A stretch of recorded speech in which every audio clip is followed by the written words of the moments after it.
Salam saudaraku yang terkasih di dalam Tuhan. Saat ini kita masuk dalam suasana Paskah. Kita kembali diajak untuk mengingat, merenungkan betapa baik, betapa mulianya peristiwa Paskah yang terjadi di dalam hidup kita. Kita kembali mengingat betapa luar biasanya Allah mengasihi hidup kita. Dia, Tuhan Yesus yang tidak mengenal dosa, telah dijadikan berdosa oleh karena perbuatan kita. Sesungguhnya dia tidak berdosa. Dia kudus, dia suci. Tetapi karena perbuatan kita, Tuhan harus menanggung hukuman dosa kita supaya kita beroleh hidup kekal dan terlepas dari hukuman maut. Saudaraku yang dikasihi Tuhan, peristiwa Paskah yang begitu luar biasa di dalam hidup kita. Dan inilah semangat hidup orang percaya. Banyak orang malu melihat salib. Salib dianggap sesuatu yang begitu nista, begitu keji. Ya, kita tidak bangga dengan salib, saudaraku.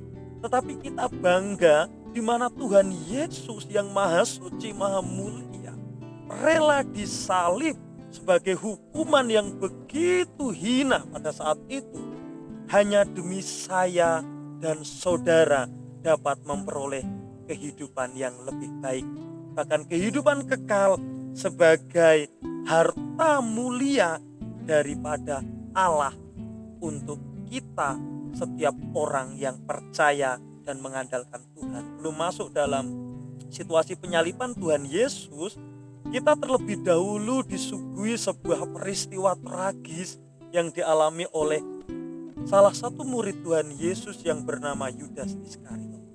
Saudaraku, Yudas Iskariot kehilangan harta mulia dalam hidupnya. Kenapa demikian?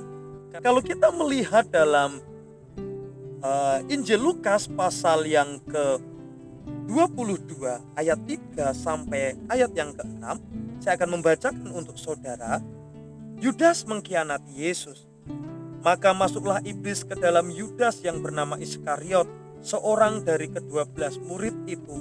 Lalu pergilah Yudas kepada imam-imam kepala dan kepala-kepala pengawal bait Allah dan berunding dengan mereka bagaimana ia dapat menyerahkan Yesus kepada mereka. Mereka sangat gembira dan bermufakat untuk memberikan sejumlah uang kepadanya. Ia menyetujuinya dan mulai dari waktu itu ia mencari kesempatan yang baik untuk menyerahkan Yesus kepada mereka tanpa setahu orang banyak. Saudaraku, pada ayat yang ketiga dikatakan bahwa iblis merasuki Yudas Iskariot. Saudaraku yang dikasihi Tuhan, saya teringat peristiwa orang yang kerasukan setan di Gerasa. Bagaimana orang itu hidupnya begitu menyedihkan. Dia suka mengamuk, bahkan dia merusak, bahkan orang di kampung itu semuanya takut. Dan ketika mereka belum bertemu dengan Yesus, ketika orang di Gerasa ini belum ketemu dengan Yesus, saudara, begitu memprihatinkan hidupnya. Saya melihat saudara bahwa ketika orang itu mengalami kerasukan setan, atau kalau dalam saat ini ada persepakatan dengan setan atau persepakatan dengan dosa, belajar dari kisah Yudas Iskariot, ia memiliki hidup yang tidak baik. Sehingga saya yakin saudara, ketika orang masuk dalam persepakatan dosa, hidup seseorang tidak akan pernah menjadi berkat dan tidak akan pernah mengalami kebahagiaan yang sesungguhnya di dalam Tuhan Yesus Kristus. Saudaraku, di dalam dunia ini, di tengah-tengah masyarakat kita masih terlalu sering melihat orang-orang yang hidup dalam persepakatan dosa. Hari ini tadi saya berjalan ke tempat ini, ke desa ini, ada beberapa desa sepanjang jalan yang ketika pintu gerbang masuk desa atau pintu keluar gerbang masuk desa selalu ada patung yang dibuat, dan patung ini baru. Ketika mencoba mencari tahu, ternyata patung ini dibuat sebagai tolak bala atau sebuah keyakinan ditempatkan patung di tempat itu untuk mengusir segala wabah sakit penyakit karena saat ini sedang marak corona. Saudaraku yang dikasihi Tuhan, tentu ini tidak salah. Tetapi saya pastikan persepakatan dalam ritual-ritual penyembahan roh nenek moyang seperti ini, saya pastikan tidak pernah terdaftar di dalam Injil kebenaran Allah, dan tidak akan pernah mendapat bagian dalam kerajaan surga. Kenapa? Ada persepakatan dengan roh-roh nenek moyang di mana Allah tidak mengizinkan ini terjadi. Dan Yudas Iskariot masuk dalam sebuah persepakatan dosa. Memang benar iblis yang merencanakan segala sesuatu, tetapi Yudas Iskariot masuk dalam persepakatan dosa.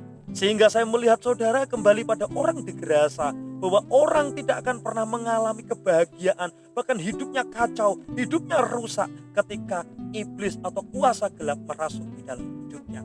Dan itulah yang menjadikan Yudas Iskariot kehilangan harta mulia yang kekal di surga.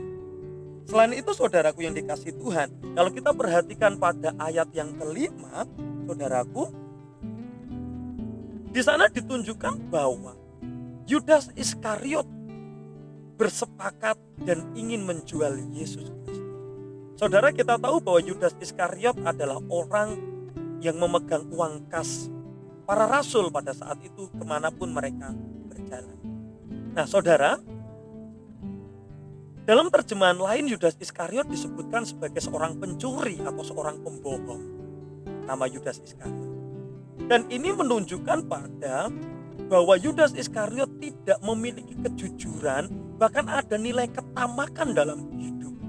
Uang mengendalikan hidup Yudas Iskariot. Bukan Yudas Iskariot yang mengendalikan uang. Tentu tidak salah dengan uang saudara, tetapi yang salah adalah ketika hidup kita digerakkan atau dikendalikan oleh uang itu sendiri.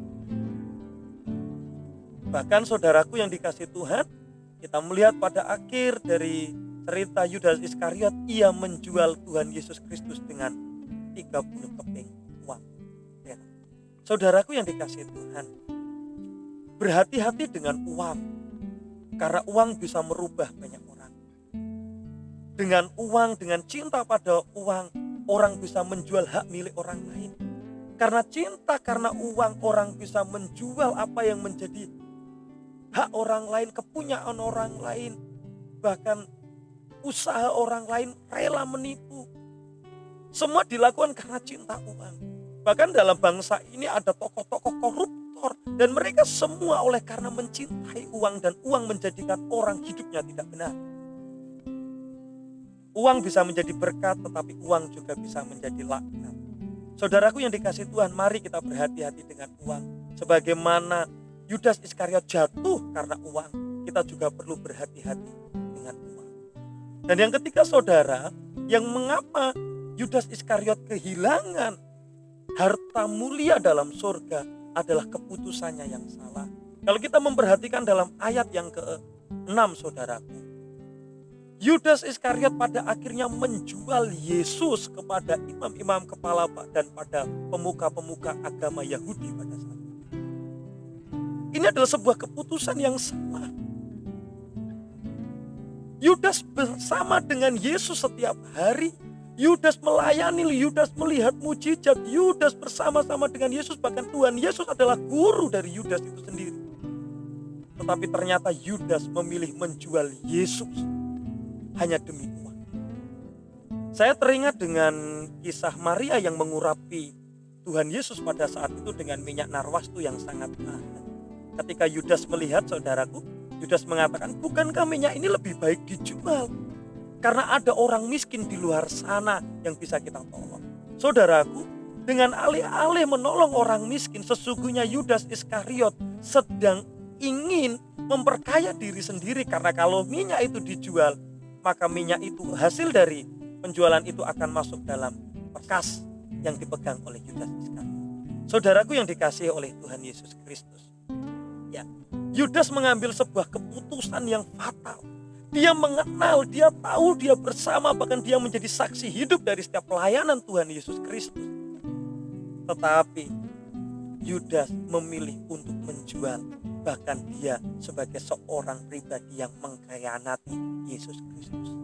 Yudas lebih menganggap bahwa uang lebih berharga daripada persembahan untuk kemuliaan nama Tuhan. Saudaraku yang dikasihi Tuhan, kalau kita melihat akhir dari kisah hidup Yudas, apakah hidupnya bahagia? Tidak.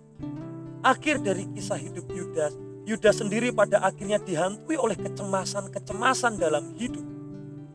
Dan Yudas pada akhirnya dihantui oleh rasa takut.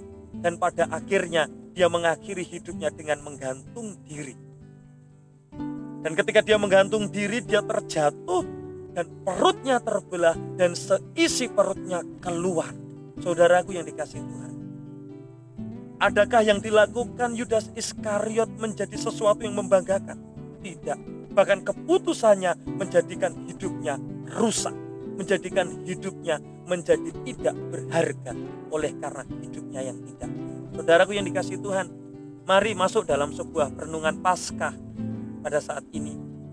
Belajar dari sebuah kehidupan Yudas Iskariot. Yudas Iskariot mengalami atau memilih persepakatan dengan dosa. Yudas Iskariot memilih ketamakan di dalam hidup, cinta uang daripada mencintai Yesus. Dan Yudas Iskariot mengambil sebuah keputusan yang salah dalam hidupnya, sehingga ia kehilangan harta yang mulia, yaitu harta yang kekal oleh karena karya penebusan Kristus di dalam hidupnya. Saudaraku, mari menyongsong Paskah pada tahun ini, mari kita kembali mengkoreksi hidup kita masing-masing, dan mari kita membawa hidup kita pada sebuah keputusan yang benar di dalam mengikut Tuhan. Bukan mencintai uang, tetapi mencintai Tuhan lebih dari apapun. Dan jangan pernah ada persepakatan dosa di tengah-tengah kita, karena persepakatan dengan iblis, persepakatan dengan dosa tidak akan pernah membawa engkau masuk dalam kerajaan kekal. Tuhan Yesus memberkati kita semua dan shalom.